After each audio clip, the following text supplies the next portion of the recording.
Assalamualaikum warahmatullahi wabarakatuh. Apa kabar sobat sekalian? Semoga baik-baik saja. Kembali lagi di channel Delgo. Kali ini kita akan membahas tips kesehatan yang ada di sekitar kita, yaitu terkait masih tentang monkeypox virus, yaitu tentang cacar monyet ya. Dan yang paling penting adalah memang sekarang sudah ada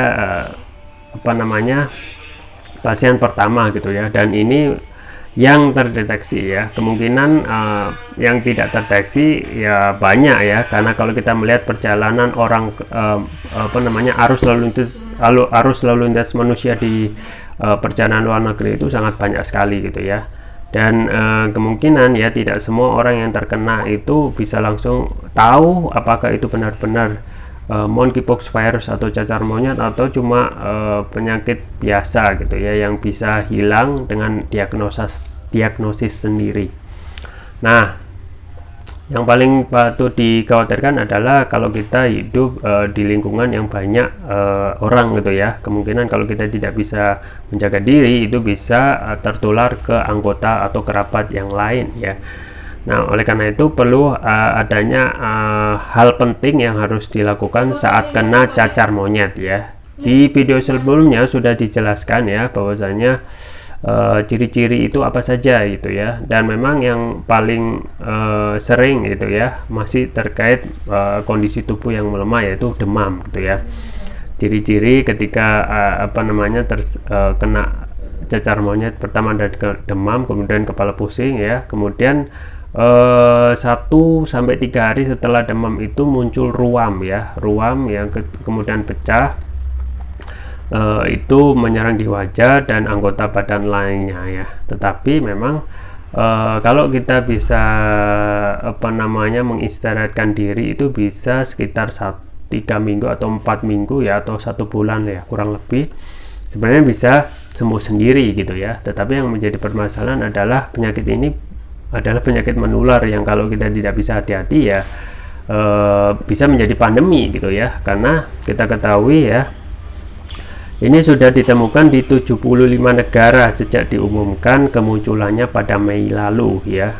Artinya sudah banyak orang terkena ya, dan ini kalaupun sudah sangat masif dan itu tercatat dengan detail ya, jumlah yang tertular itu bisa saja banyak ya, meskipun tidak sebanyak pada kasus COVID ya. Tapi ini patut diwaspadai karena penyakit ini sudah merambah 70 negara, bahkan mungkin lebih gitu ya, karena sangat intens dan mobilenya pergerakan manusia dalam perjalanan luar negeri. Nah, di Indonesia memang belum ada rumah sakit rujukan khusus untuk mereka yang menderita cacar monyet ya. Mungkin disamakan seperti kondisi COVID yang memang harus benar-benar mempunyai ruangan khusus untuk penanganannya supaya fokus dan bisa maksimal ya. Nah, ini juga yang disampaikan ya oleh Ketua Satgas Monkeypox PBID yang juga menjabat dokter spesialis kulit dan kelamin Hani Nilasari dalam webinar itu ya, menyampaikan belum ada rumah sakit rujukan khusus. Ke puskesmas juga bisa ya, jadi puskesmas bisa. Nah, lantas pertolongan pertama apa yang bisa diberikan pada pasien yang terindikasi terkena cacar monyet? Nah, berikut pertolongan pertama. Yang pertama adalah jangan self diagnosis ya. Nah, saat muncul gejala seperti demam, kemudian di kulit seperti ruam dan lenting, segera datangi fasilitas kesehatan ya. Terutama jika muncul benjolan di leher, segera ke fasilitas kesehatan ya. Pokoknya jangan didiagnosis sendiri gitu ya.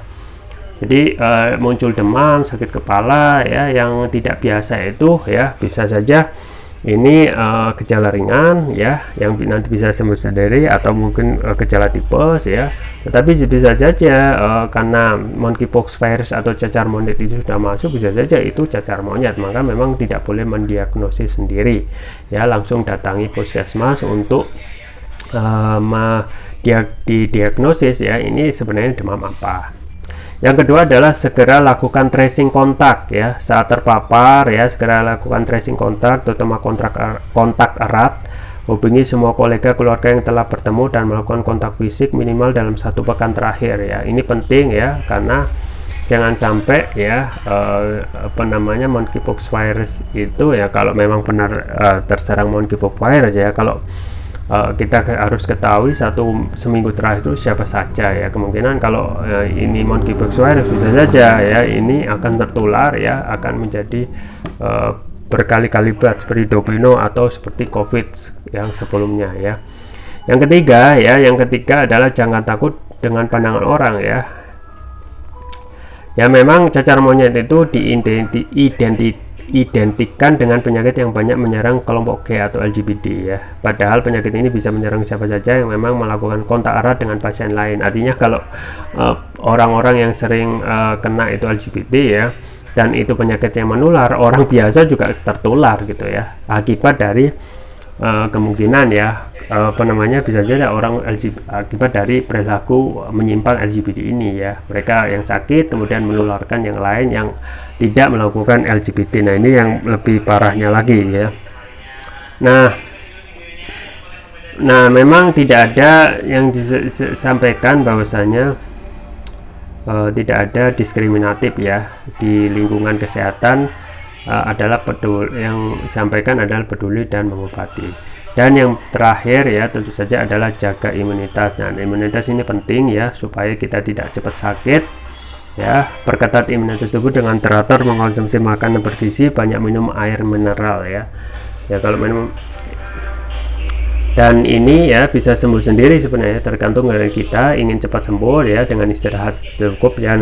Apa namanya, lupakan dulu aktivitas sehari-hari supaya ini cepat fokus untuk menyembuhkan ya, waktu dipakai untuk menyembuhkan dengan konsumsi makanan bergizi dan minum air mineral. Nah air mineral ini sudah yang pernah kita bahas adalah minimal 8 gelas sehari atau 2 liter gitu ya. Dan memang yang penting adalah jaga imunitas ya. Dan yang sering saya sampaikan ya, salah satu hal yang bisa kita lakukan untuk menjaga imunitas adalah konsumsi produk kesehatan. Yang saya rekomendasikan adalah propolis ya.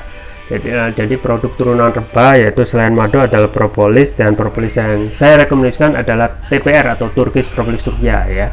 Jadi ini manfaatnya luar biasa karena ini adalah produk premium ya. Propolis ini sudah memakai nanoteknologi ya. Nanoteknologi adalah teknologi yang dapat meningkatkan kelarutan dan penyerapan oleh tubuh, artinya dapat mempercepat penyembuhan terhadap penyakit ya, bisa untuk hal-hal yang lain ya, terutama memang untuk menjaga imunitas tubuh ya.